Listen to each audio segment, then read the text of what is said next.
Hai teman-teman, jadi hari ini kita akan menggunakan alat water pass. Yang pertama ada water pass itu sendiri. Yang kedua ada bandul. Yang ketiga ada statik. Yang keempat ada lampu. Oke. Bisa. Oke, selanjutnya kita langkah yang pertama yaitu membuka tali kuncian. Lalu selanjutnya melonggarkan statik. Setelah itu kita angkat, sesuaikan dengan tubuh kita masing-masing.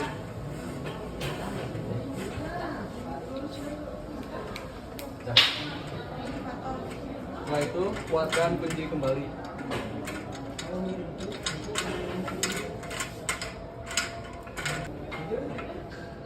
Setelah kunci kuat, kita lalu buka.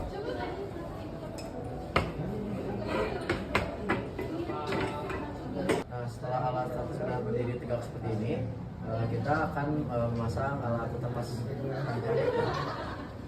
Oke. Langkah pertama kita taruh si alat water pass di atas statif tersebut. Nah, setelah itu kita lakukan penguncian pada bagian bawah. Boleh maju pada bagian bawah.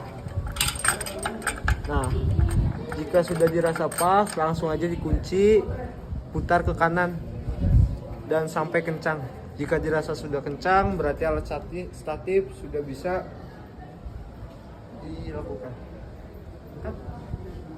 Untuk menentukan center, kita menggunakan bandul. Pertama, pasangkan bandul di kaitan untuk menentukan senternya. Lalu seimbangkan bandul terhadap senter dari patoknya.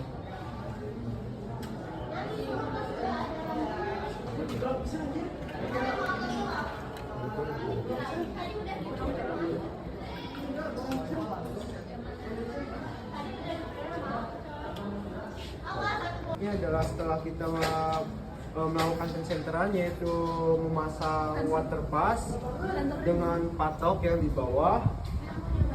Kita lakukan keseimbangan, yaitu mengatur si nivo tersebut. Nivo itu adalah gelembung yang berada di sini. Nah, nivo. Jadi posisikan si gelembung atau nivo tersebut berada di tengah-tengah. Nah, itu nivonya. Oke. Cukup. Nah, cukup. Oke, selanjutnya kita akan mengukur beda ketinggian. Jadi langkah pertama adalah kita mengukur tinggi alat tersebut. Alat water pass itu berada di ketinggian berapa? Boleh di zoom? Nah, jadi acuannya itu kepada titik tengah yang berada di sini. Nah, untuk water pass yang kita pasang yaitu berada di ketinggian 182.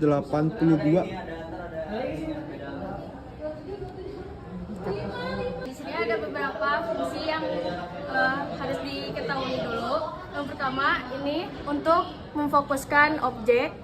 Terus yang di belakang ini untuk memfokuskan diafragma. Terus ini untuk gerak halusnya. Terus ini untuk gerak kasar. Dan ini visir untuk membidik secara kasar. Lalu setelah itu kita akan melakukan pengukuran jarak dari alat ke rambu. Lalu juga untuk menentukan batas atas sama batas bawah. Nah, lalu kita akan meluruskan alat dengan rambu segitiga itu. Nah, sudah lurus. Nah, setelah lurus alat ke rambu, lalu kita akan membidik dan mengatur lensanya. Akan ditemukan angka sebagai berikut.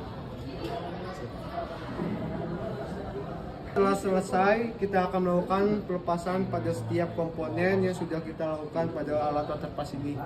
Yang pertama, kita lepas dulu bandulnya.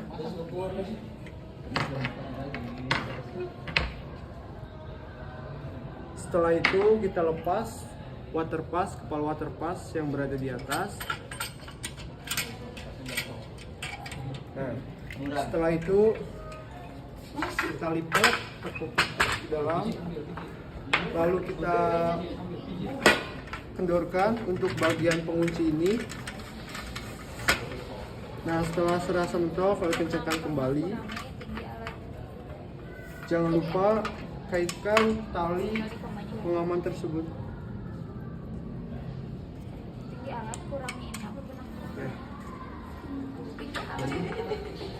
Oke, selanjutnya kita bawa.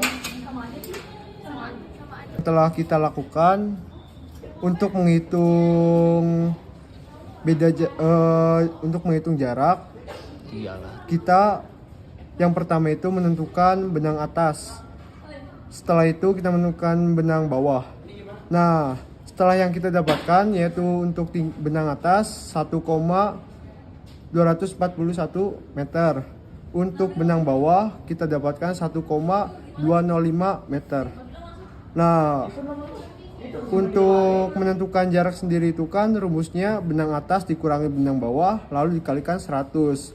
Oleh karena itu 1,241 dikurangi 1,205 dikalikan 100 hasilnya adalah 3,6 meter.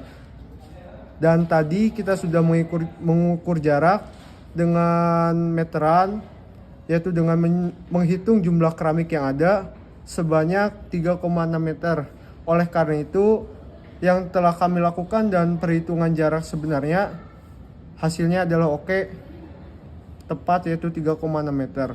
Untuk menentukan beda tinggi, yang pertama kita tentukan dulu tinggi alat tersebut. Setelah kita tentukan tinggi alat tersebut berada di 1 meter 815.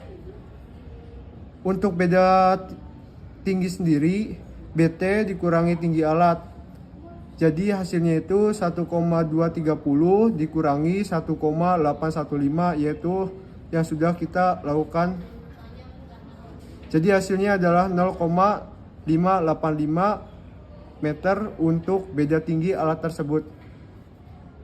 Cukup sekian tutorial cara menggunakan waterpass untuk kelompok kami. Kurang lebihnya mohon maaf. Wabillahi taufiq wal hidayah. Wassalamualaikum warahmatullahi wabarakatuh. See you next time.